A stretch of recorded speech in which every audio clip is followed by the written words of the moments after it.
እና ያው ሙስሊሙን المؤمنون اخوان አይደለ ሙስሊሞች ወንድማማቾች ነን የትም አካባቢ ያሉ ወገኖቻችን ናቸው ወንድሞቻችን ናቸው የዱንያም የአኺራም ወንድሞቻችን ናቸው والله በጣም እስራኤል ከምትፈጽመው አሜሪካ ከምትፈጽመው የዘር ማጥፋት ወንጀል ከባድ ወንጀል የባሰ ከእስራኤል የባሰ እዚሁ ሀገር ላይ ኢትዮጵያዊ ነን ብለው የሚያምኑ አካሎች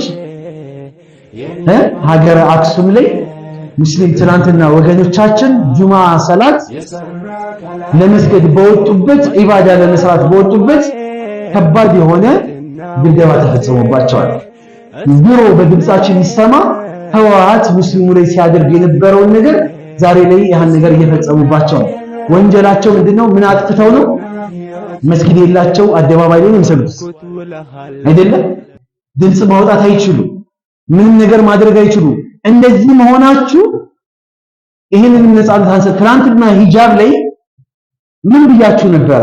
ቢላህ አለይኩም ትዝም ይላችሁ ከሆነ ሂጃብ የተከለከለ ጊዜ ነገ መሐመድ አህመድ ተብላችሁ መንገድ ላይ መንቀሳቀስ ትከለከላላችሁ አውርቼዋለሁ። ትዝም ይላችሁ ከሆነ አሁንም የሚፈልጉት ይሄንን ነው።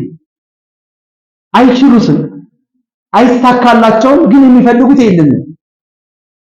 ምንድነው ወንጀላቸው? ትላንትና ጁማ ለመስገድ የወጡ ሰዎች የእናንተ ጁማ አይቀር ጸሎት አለ፣ ካፊሮች የሚሰግዱት ሰላት አለ፣ እነሱ ሲሰግዱ እናንተ አትስገዱ። ይሄ ነው ወንጀሉ፣ ጸቡ ይሄ ነው። ሌላ ነገር እኮ የለውም። ከላ ላ ትጢዑ ወስጁድ ወቅተሪብ አላህ ተናግሯል። እንደዚህ አይነት እርጉም የሆኑ ሰዎችን ናሲየቲን ካዚበቲን አላህ ጭንቅላታቸው ቀፎ የሆነ ማሰብ ማስተዋል የማይችሉ ናይት ክለብን የፈቀዱ አስካሪ መጠጥን የፈቀዱ ባዶ ቃል መውጣትን የፈቀዱ አካሎች ከአላህ ጋር ኮሚኒኬት እናድርግ ያሉ አካሎችን ይከለክላሉ። ኢስላም ላይ ቢሆን ኖሮ ይሄ ነገር እስላም ሙስሊም ያደረገው ቢሆን ኖሮ ዛሬ ዓለም ላይ ጉዱ አያልቅም ነበር አይደል? አመቱን ሙሉ ነበር የሚወራው።